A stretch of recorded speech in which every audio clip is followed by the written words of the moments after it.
एगो जने के सैया जी पियक्कड़ मिलल बड़ा अपना सैया के रोज सिखाओ तरीका तरीके सुनी जी बिहार में बंद बा कहियो धरा जाइबा बड़ा गड़बड़ हो जाई। अब पी पी के आवत तरह पूरा दुर्दशा के लिए बड़ा ऐसा काहे पूरा तरह का कहतरू तू हमर बारे में उतना ना बोले आवे कहा तरिए जी सुनी हां राउर क्रिया खा के हम कहा तने अगर पियल ना छोड़ब ना तो फिर जान लिया आगे का रउआ चाहता नहीं कि हम ना जी तो फिर उहे करब कहत रही अरे रउरे क्रिया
रहना रही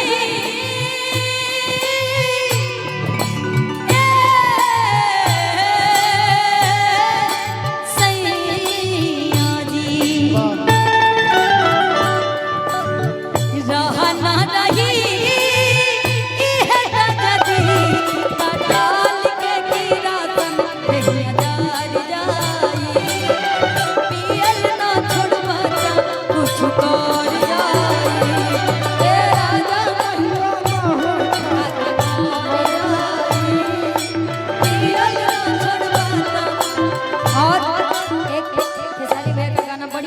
वही में कहत रही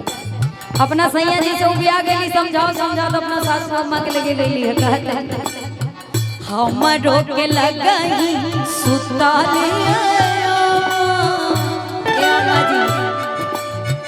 हमरो के लगई सुताले बेटा राउर पी के रोज करले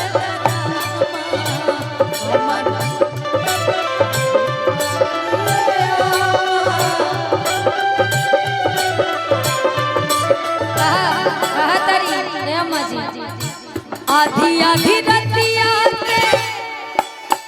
होठी पर से आवे दीदी के बाड़ी हमारा